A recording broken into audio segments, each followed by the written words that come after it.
Quem te disse que o negro nasceu para ser escravo? Quem falou que o negro nasceu para apanhar? Meu amigo, o negro morava em Angola.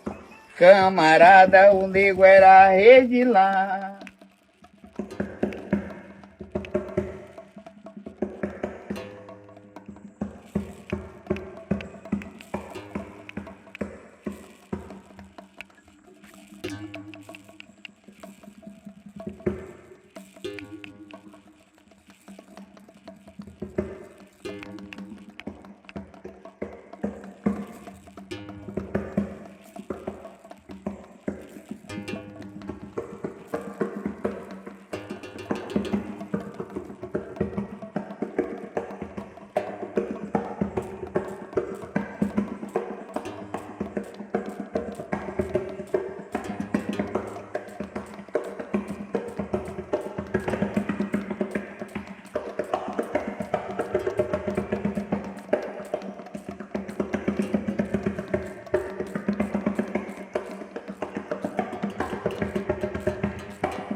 Grande a ponto de voar. Conseguir voar. Quem voa? Aqui agora, aqui, passarinho. E quem tem fé voa. Eu sou Hudson Batista, tenho 29 anos, eu sou pedagogo pela Universidade Federal do Rio de Janeiro, pós-graduando em direção teatral pela Casa de Atores de Laranjeiras, a CAL, bacharelando em artes cênicas pela PUC Rio e atualmente também mestrando em artes cênicas pela Unirio. Sou uma pessoa que fui atravessado por processos educacionais desde a minha infância. Eu vivi a escola de uma maneira muito diferente, né? Eu acho que isso diz muito sobre o adulto que eu me tornei.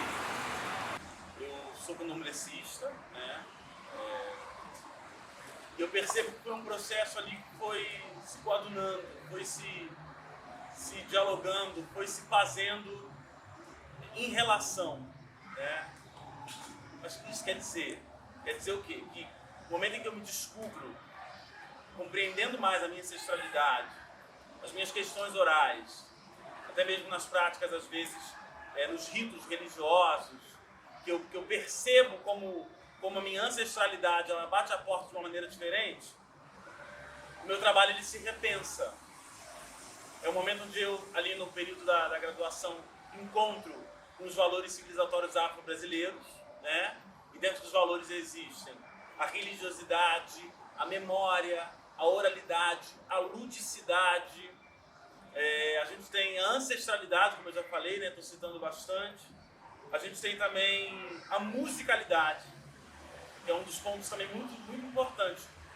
Então acho que é um momento onde esses valores, né, que eu encontro com o material pedagógico, eles vão estar ali pensados para o trabalho da Lei Federal 10.639, que determina o ensino de história africana e afro-brasileira nas escolas, percebendo ainda uma escola racista, uma escola que reforça os preconceitos, né, e seus correlatos, uma escola que está ali agindo na manutenção dessas questões todas problemáticas, né? E aí criou essa lei com o objetivo de combater mesmo ali na prática docente, né, da construção de saber epistemológico, o debate da questão racial. E aí essa lei é desenvolvida em 2003. Só que a gente sabe que o trabalho ele vem acontecendo com muitos desafios ainda. Existem muitos equívocos quando você fala de África no seio escolar. Existem muitos equívocos quando você apresenta a perspectiva africana. O que é isso? A gente vem de uma cultura racista, a gente vem de uma cultura que pratica a manutenção do ódio às questões religiosas de matriz africana. Então eu precisava compreender o trabalho para além da sala de aula, né? E aí, quando eu me deparo com esses valores, eu compreendo que isso pode virar, né, uma técnica artística. Eu crio um trabalho, né, uma pesquisa, tanto na escola, na Goodwood, que é a escola onde eu dirijo, né, a escola de teatro, que tem uma ementa afrocentrada. A gente trabalha com as questões africanas. Nós temos autores negros, nós temos pesquisas de mulheres negras. A gente debate questões que estão ali pensando a diversidade, pensando a equidade. E é legal pensar que hoje a minha prática, o meu trabalho com as crianças em especial, né, ele vem se ressignificando. Eu venho aprendendo a me repensar enquanto sujeito na formação desse ser, na criança, né, num ser menor, né? E é engraçado perceber de como os temas que a gente desenvolve aqui na escola, em algum momento, eles criam relação. Eu tenho um caso de uma das alunas que, quando eu falei dos orixás em uma das aulas, ela se sentiu representada. Para ela foi muito importante aquele trabalho. Nós lemos um livro infantil e na hora citamos o Obatalá. Água do pé, Obadode, água do pé, Obadode, água do pé, Obadode, água do pé, Obadode.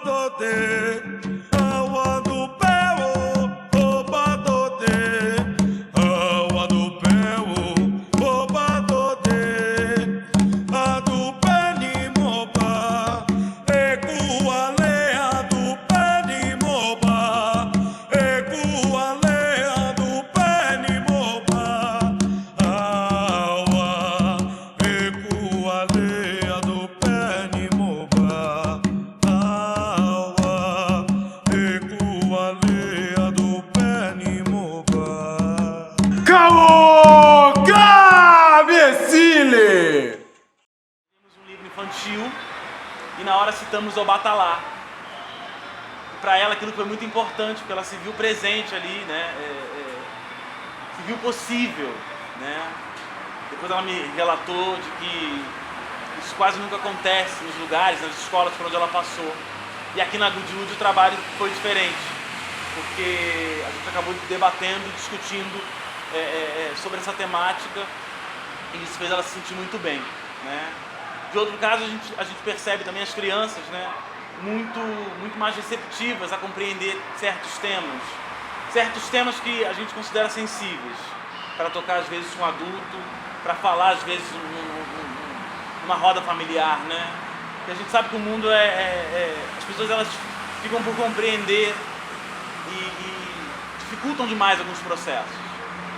Então, às vezes, com a arte, com um trabalho artístico, né, e educacional, a gente consegue chegar de uma outra forma nesse aluno.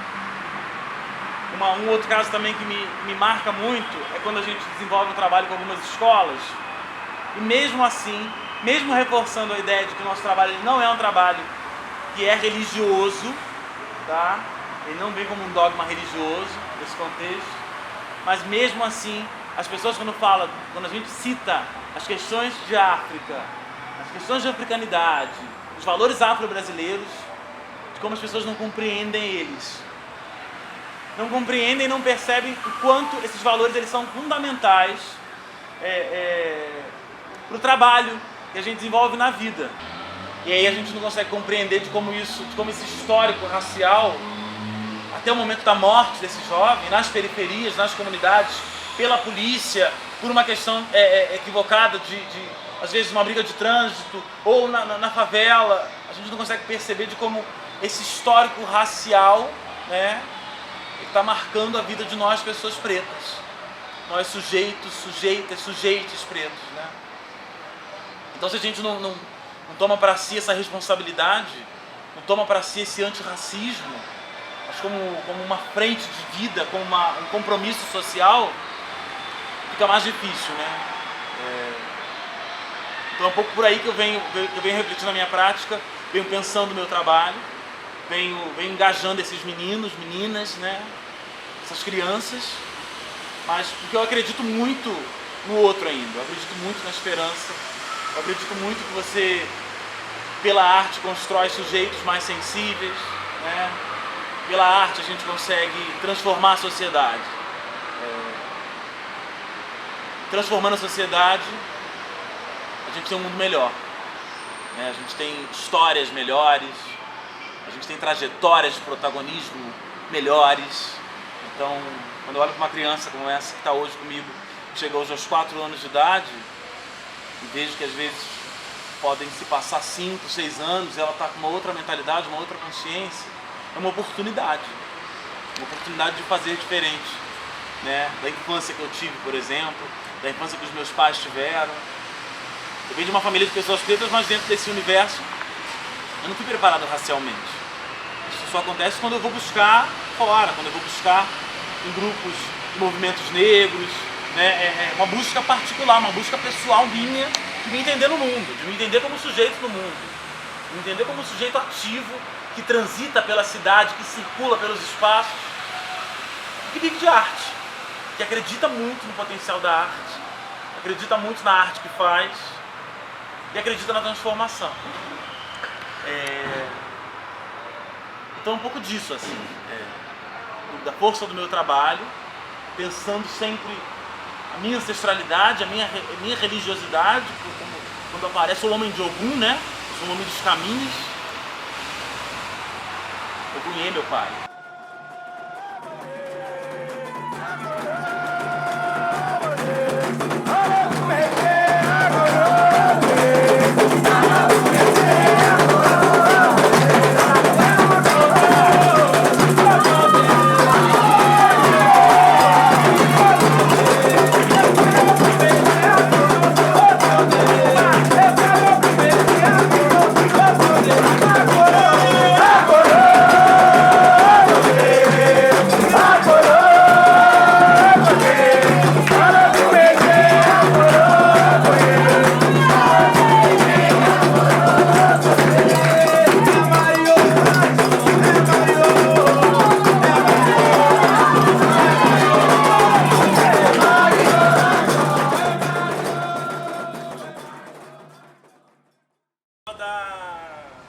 Da imagem, né, positiva, da importância de se construir imagens positivas, imagens mais plurais. Necessariamente a gente está falando do debate, não só, eu acho que o negro aparece aqui como protagonismo, né, pela nossa fala, pela minha formação, mas a gente também deve lembrar das questões indígenas, quando a gente fala desse processo de formação do povo brasileiro, né? E a gente quase não tem isso, a gente tem questões eurocêntricas que são muito arraigadas ainda à cultura brasileira. E quando você olha para o negro é sempre o exótico, né? É sempre o pitoresco, né? E a gente vem num movimento de ressignificar esse lugar, esse território, essa construção de imagens positivas dentro desse território, dentro dessa relação de espaço-tempo do negro com a sociedade. Jeito negro com a sociedade, né? E os valores adinkras, os valores dos agora afro-brasileiros, os símbolos adinkras, os orixás, como a gente falava, né? Como personalidades também que se apresentam em arquétipos, que muitas das vezes dialogam com histórias de vida, com relações de vida. Aí você vai falar da mitologia grega, é muito tranquilo, você não vê questão nenhuma. Agora você vai falar da mitologia africana, as pessoas ficam com medo. Qual é a diferença de uma para outra? Toda, né? Assim. Mas como é que a gente apresenta isso? Não há uma neutralidade nessa apresentação. Qual é o seu partido assim de pensar a apresentação de temas como esse, às vezes, numa aula, num debate? É ressignificar. A gente precisa ressignificar o nosso olhar, o nosso discurso, a nossa narrativa, ressignificar a nossa consciência para a construção de saberes mais plurais. Eu vou bater nessa tecla, eu repito essa tecla. Porque a gente está formando o outro, a gente está formando sujeitos, sujeitas, que vão estar pensando o mundo daqui a 10 anos, daqui a 20 anos. Então é muito importante que nós tenhamos uma representatividade no futuro. E representatividade que fale de questões que estão sendo discutidas hoje. A gente olha para o debate da Lei 10.639, como eu estava falando no início, e chega até aqui, para perceber ela e os avanços dela, existiram muitos, é claro, mas ainda existem muitos equívocos, né? Ainda fala-se sobre muitas coisas que não existem, ou sobre preconceitos que a gente vai reforçando no passar dos anos. Assim. Então é muito importante a gente olhar para a nossa cultura, né? Para a nossa religiosidade. E aqui eu falo religiosidade como uma perspectiva cultural também, né? É um traço muito marcado nas culturas negras, né? Nos países negros. E é importante falar de África como pluralidade também, falar de África não só como um continente, né? Mas como unidades, como países, né?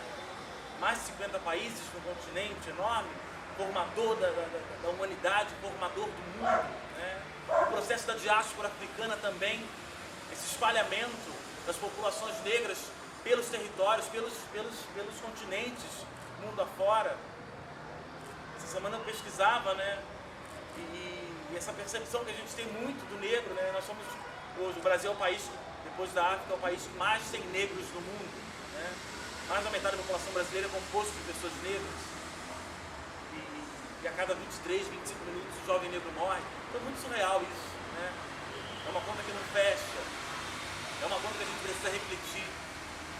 Então, eu acho que é um caminho que a gente vai produzindo, produzir um lugar de potência, potencializar esses protagonismos, essas histórias, essas trajetórias negras, não só desse jovem da periferia, né, mas desse jovem LGBTQIA+, desse jovem que sofre com as questões religiosas. Eu acho que é olhar para essas trajetórias com mais respeito, produzir lugares de potência, produzir engajamentos de potência, engajamentos que pensem a transformação social, que pensem em engajamento social. E deveria ser diferente. Hoje eu sou uma pessoa que estou abrindo caminhos, estou na direção, estou de frente a processos, estou abrindo caminhos para outros sujeitos, estou forjando possibilidades, ao mesmo tempo que eu me forjo como sujeito artista, sujeito ensinante, sujeito aprendente, né? Eu também sou um sujeito que estou abrindo esses caminhos, estou pensando possibilidades, estou pensando formas, né? O James Baldwin diz que o lugar no qual me encaixarei, um teórico negro, o lugar no qual me encaixarei não existirá até que eu mesmo o crie. Então é isso. Um trabalho que vem sendo pensado, vem sendo forjado com muito compromisso, com muita esperança, com muita força, com muita fé, né? E é isso. Obrigado pela oportunidade. Meu nome é Michele Freitas, sou graduanda de Pedagogia na UERJ e pesquisadora do Território de Estudos da Infância, onde eu pesquiso infância de terreiro e filosofia Nagô e como isso pode ajudar dentro da pedagogia. E das coisas mais importantes que eu poderia ser na minha vida, sou uma Ieô de Oxum. Aladeiro molé, oiê, omigo. Aladeiro molé, oiê, omigo.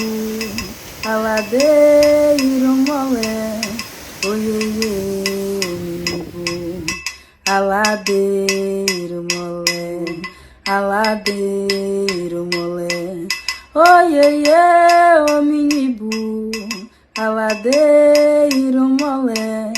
Oiê, ô minibu, aladeiro molé. Quando a gente é pesquisadora, quando a gente vai para o ramo da pesquisa acadêmica, a gente sempre precisa responder uma pergunta, né? E a pergunta que eu sempre quis responder é: qual a melhor forma de você conseguir dominar uma pessoa, um povo, né? É você conseguir contar uma história sobre aquela pessoa, né? E aí a gente vai parar para pensar qual a história que vão contando pra gente. A história que vão contando pra gente é que a gente é imagem e semelhança de algo, e que ao estar aqui na Terra, a gente precisa dominar, você precisa determinar de que algo eu sou imagem e semelhança, e o que é o meu outro, né? E aí, isso já gera uma epistemologia de controle, de dominação do outro. Mas imagine se ao contrário disso a gente contar uma outra história. A gente contar a história de que você não veio para a Terra para dominar nada, mas que você veio aqui para trocar. E a partir do momento que você está no mercado de troca e você não troca, você está roubando. A primeira história a gente sabe de que epistemologia é, porque né, é a história que vem sendo contada para a gente há muito tempo. E a segunda história é como o povo iorubá pensa que é essa questão da gente estar na Terra, né? A gente está no Aê. Que a gente se entende enquanto participante de uma ancestralidade, e quando a gente vem para o Aê, a gente precisa trocar e fazer boas trocas. E quando a gente volta para essa ancestralidade, a nossa maior felicidade é poder mostrar para os nossos ancestrais tudo que a gente trocou, tudo que a gente construiu, tudo que a gente fez enquanto a gente estava no Aê. E é importante também marcar esse território de que dentro da filosofia urubá, dentro da filosofia nagô, a gente não fala sobre morrer, a gente fala sobre voltar para a nossa ancestralidade. Porque morrer dentro dessa filosofia é um outro contexto, né? É uma outra história. Morrer fala sobre não contar as nossas próprias histórias. Morrer, que é uma morte que pode ser uma morte em vida ainda, né? Aí imagina que toda a história que vem contando pra você é uma história a qual você não se sente representado, você não consegue se visualizar. Tudo que foi ensinado pra você em algum momento não é contemplado dentro dessa macro história que é abertamente divulgada, veiculada, né? E aí, com o passar do tempo, isso acaba gerando esquecimento. E isso dentro da cultura iorubá,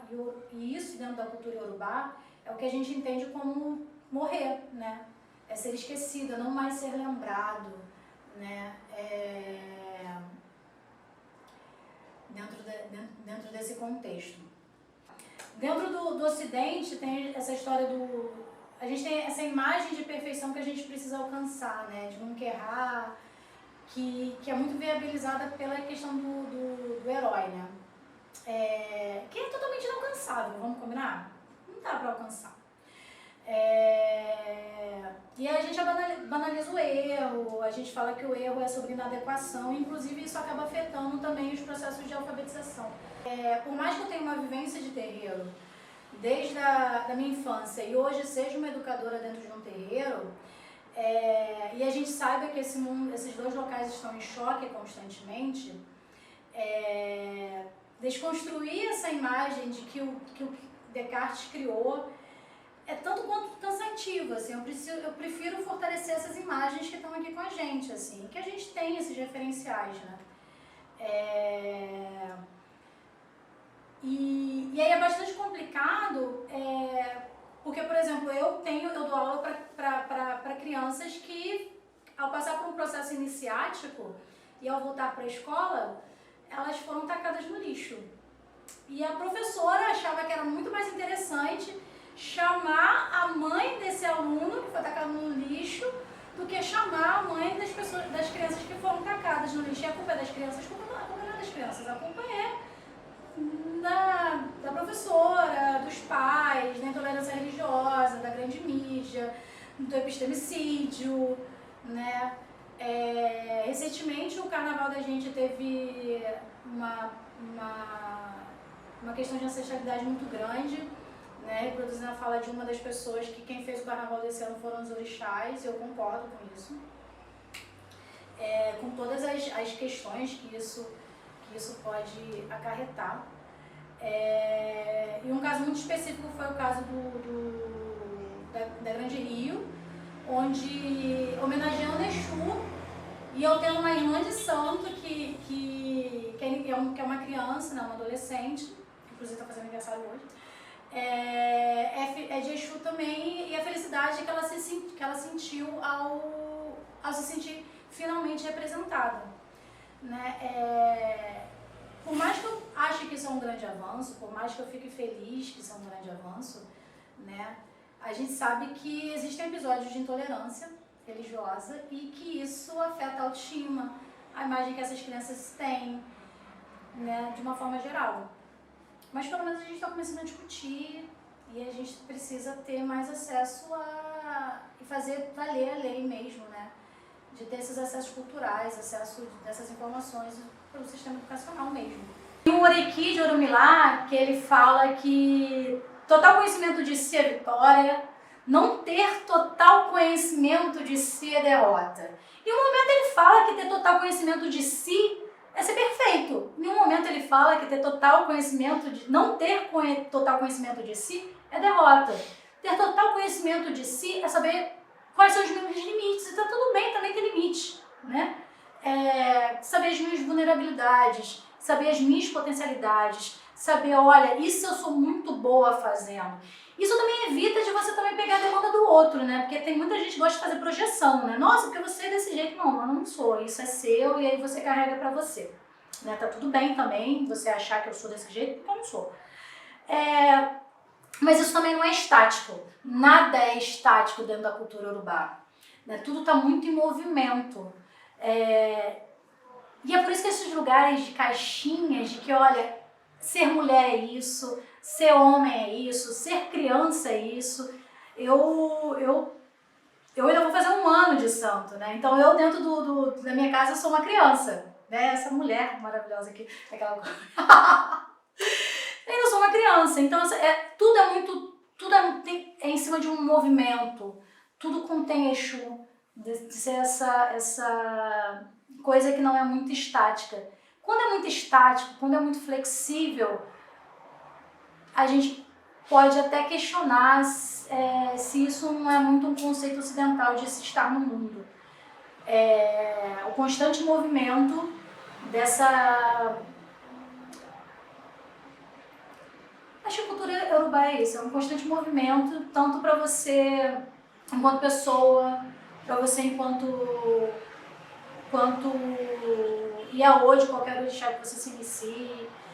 E é isso. Por que eu não posso, enquanto uma pesquisadora de infâncias, voltar à minha infância e redefinir e ressignificar uma infância através do meu estudo, né? Então, assim, isso é sankofa, né? É entender que eu posso sempre ressignificar, que eu posso sempre voltar, que eu posso sempre circular, ter esse movimento circular na minha vida.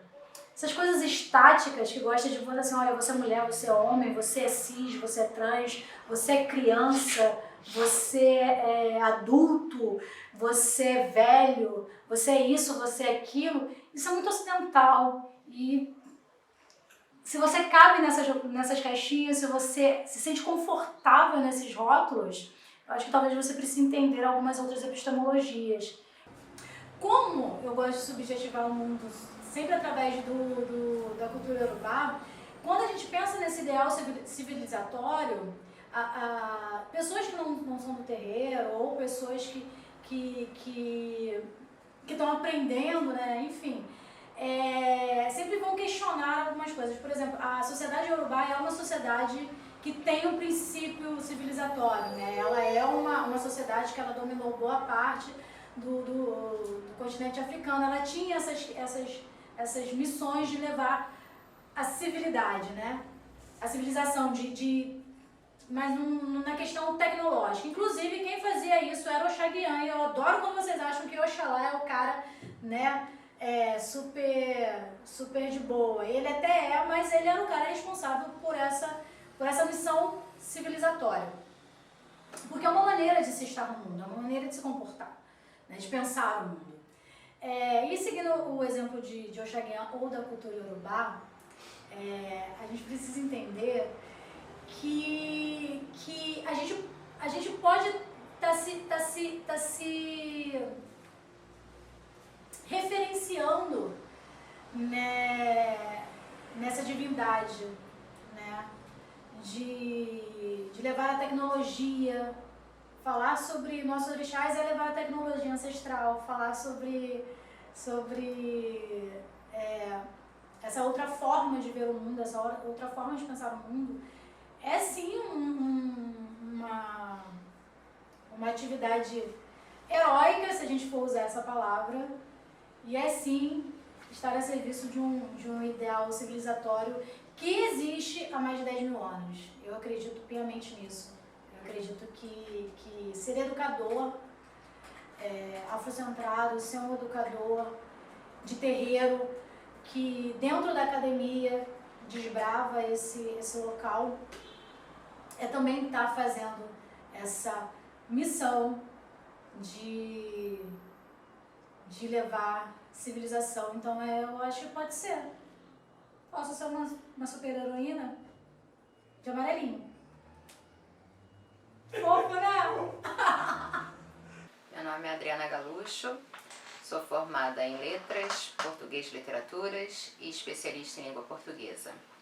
Trabalho na rede pública de ensino do Estado do Rio de Janeiro, com o 3º ano do 2º grau, e no município do Rio, com o 7º ano no ensino fundamental.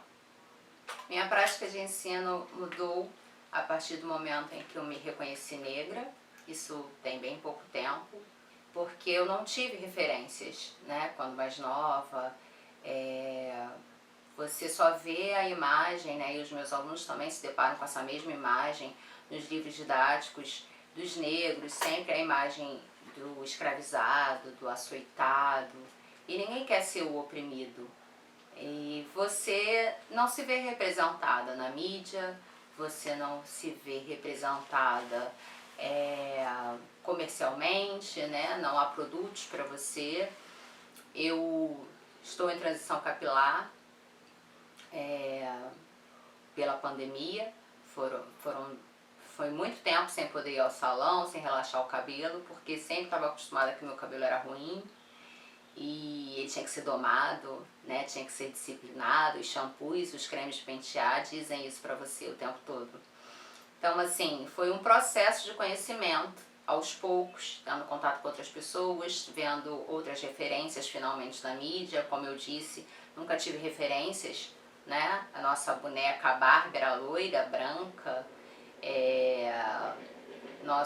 Na mídia a gente via Xuxas, Paquitas, todas loiras, todas brancas, então você não se reconhece ali e você aceita ser chamado de morena, de parda. Se você passa por algum preconceito, você não identifica por conta dessas questões, né, que são trazidas para você diariamente. Então você não aceita o seu cabelo, você não aceita a sua cor, e os meus alunos também são dessa mesma forma, eles não se identificam.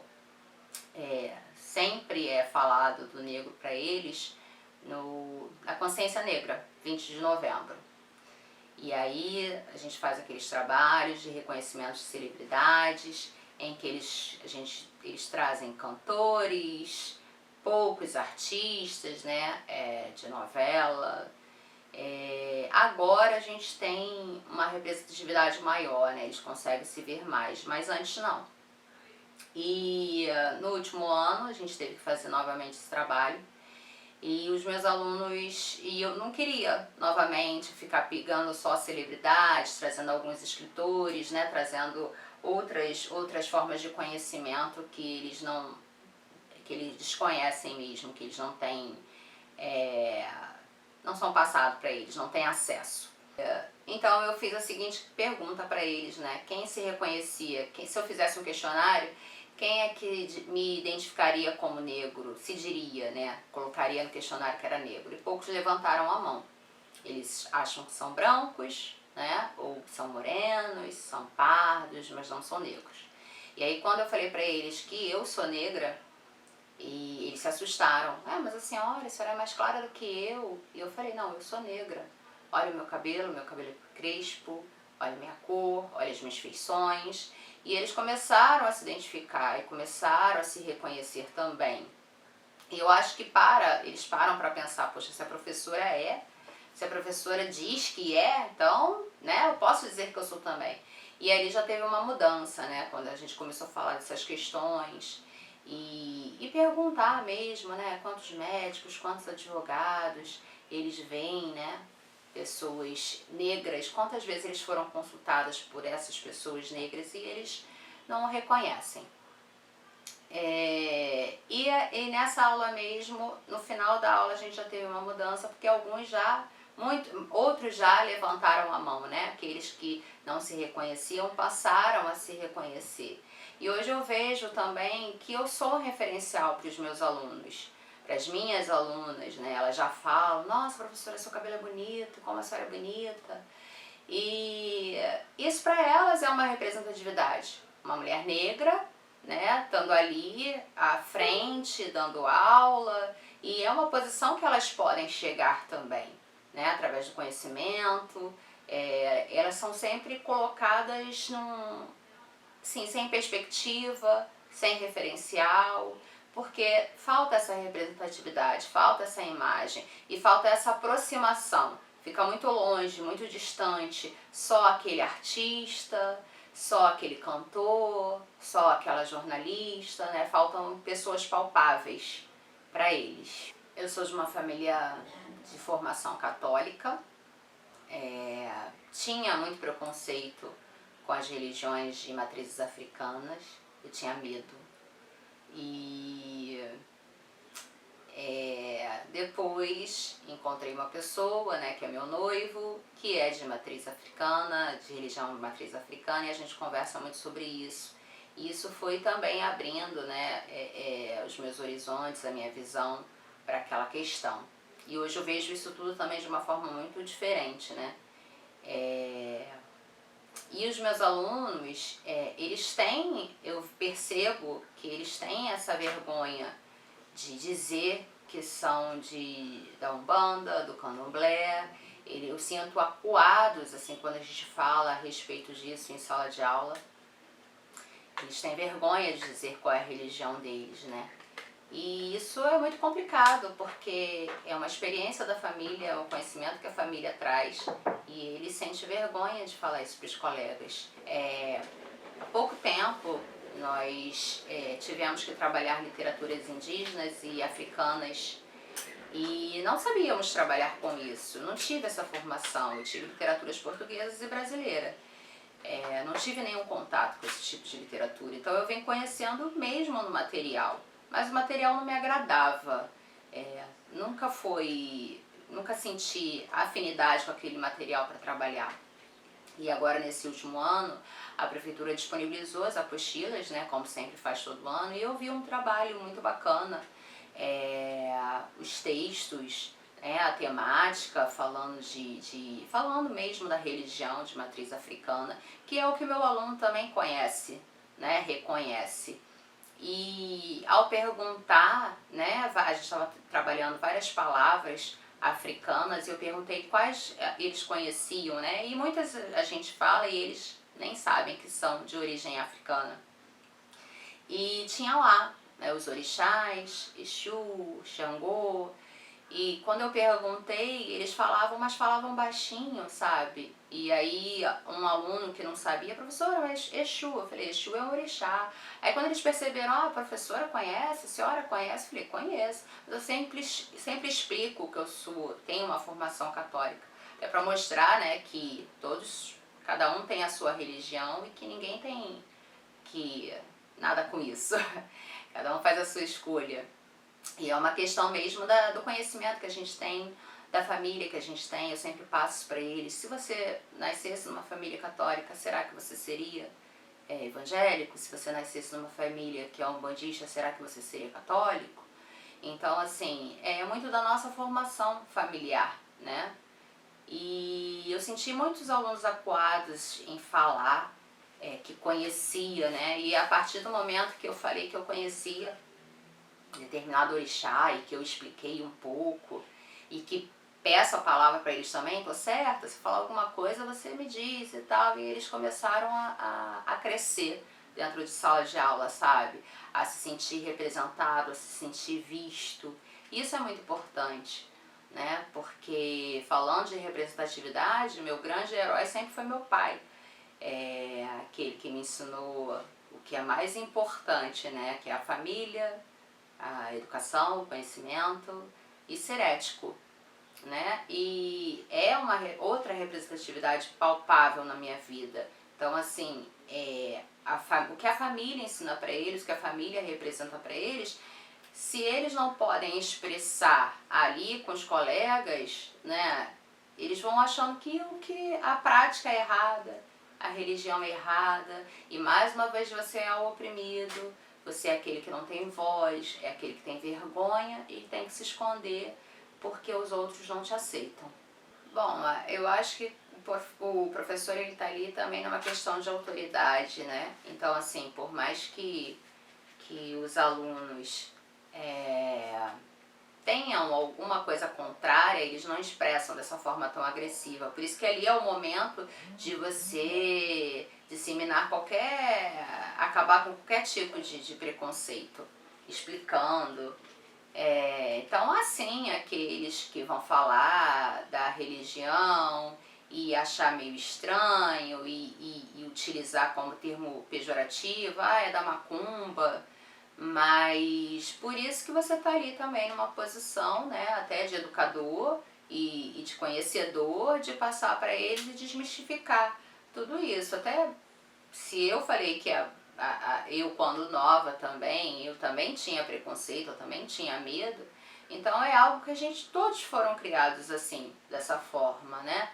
E então é importante desmistificar tudo isso, importante mostrar por que só determinadas religiões são aceitas, por que a gente trabalha os mitos gregos e não trabalha os mitos africanos, né? Então, assim, esse material ele é importante à medida que o aluno tem contato com aquele tipo de texto, e eles também acharam interessante, porque ao mesmo tempo que na aula de língua portuguesa a gente estava falando, né, lendo texto, lendo conto, bem interessante, bem palpável para eles, da idade deles, né? Eles também estavam, a professora de inglês também estava falando sobre a cultura africana, o professor de história também estava, e eles mesmo perceberam: e professora, todos os professores estão falando sobre cultura africana. Então, assim, é importante ter esse tipo de material para que eles tenham esse contato e sejam representados, né? Se vejam representados, se reconheçam, porque quanto comunidade a gente nunca foi representado, a gente nunca foi visto. Então, meu pai, como meu herói, como meu referencial, ele me trouxe os valores da família, a importância da família. Sempre vi meu pai muito presente em todos os momentos ali, e da nossa família, dando importância também ao conhecimento, aos estudos, mostrando que você chegaria a algum lugar se você persistisse nos estudos mesmo, no conhecimento. E era uma pessoa muito correta, muito ética, com todos, desde dentro de casa, na rua, com os vizinhos, com os amigos. É isso. Hoje, conhecendo, existe um pouco, né? Pouquíssima coisa que eu conheço das histórias dos orixás. Eu teria muito orgulho porque são realmente heróis palpáveis, né? Diferentes de todos aqueles que a gente conhece no cinema, daqueles fabricados pra gente, os internacionais que resolvem tudo, enfim, sempre querendo resolver o problema da humanidade.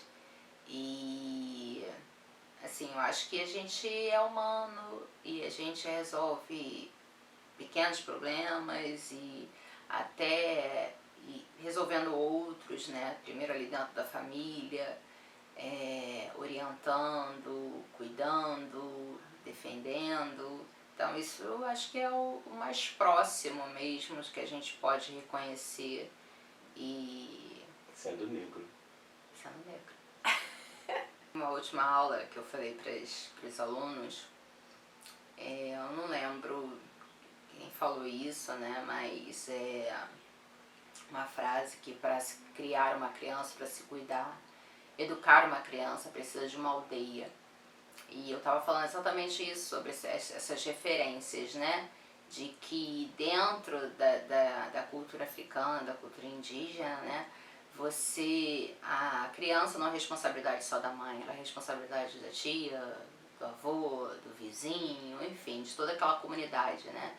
E a nossa sociedade, ela é individualista, né? A mãe ali, ela tá naquele papel sozinha, atarefada. Então, assim, a gente deu muito valor a uma sociedade, a uma cultura que não era nossa, não era para ser, e esquecemos de toda essa parte da comunidade, de toda essa parte da coletividade. E é necessário que a gente retome tudo isso, é necessário que a gente olhe para o lado, olhe para o colega e olhe as nossas referências e que a gente queira também estar nessa posição de referência para o outro. É muito importante. Eu me vejo como uma heroína, eu me vejo como uma referência para os meus alunos. Eu gosto daquilo que eu faço, eu tenho amor pelo aquilo que eu faço, eles percebem isso na maneira como eu ensino para eles. Eu tento estar muito próxima deles, apesar de toda a rigidez, mas eles sentem esse cuidado, eles sentem que eu quero algo melhor para eles e que eu confio que eles podem alcançar algo bem melhor para eles, bem maior para eles. E eles veem a maneira como eu chego para trabalhar, eu faço questão de estar sempre bem arrumada, mostrando mesmo que eu tenho carinho para aquilo que eu faço. E até uma aluna, uma vez ela falou que faria letras e ela falou exatamente essas palavras: eu quero isso para mim, eu quero ser como você. E então, assim, você é uma referência, eles conseguem, não que todos vão fazer letras, óbvio, mas, né, com toda a dificuldade que nós temos, mas só se chega em algum lugar através do conhecimento, através dos estudos, em buscar, né, e não mais isso que é pronto pra gente, isso que é trazido dessa forma, jogada, e você sempre como oprimido, você sempre ocupando aqueles cargos que as pessoas não querem ocupar, né, é dado pra gente. E eu mostro pra eles que eu confio neles e que eles podem alcançar muito mais. Então, assim, eu me vejo assim como uma heroína e como uma referência.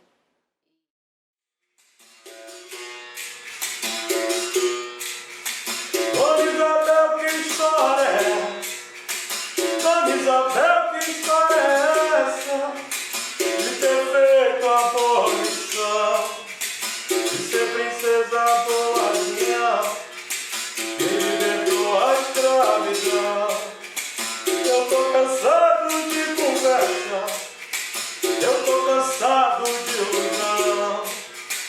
A abolição se fez com sangue, não dá nesse país. Eu negro transformou em luta, cansado de ser infeliz.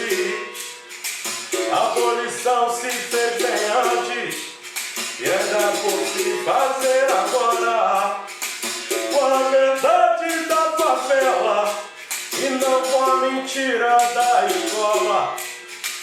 Dona Isabel, chegou a hora de se acabar com essa maldade, de se ensinar aos nossos filhos o quanto custa a liberdade.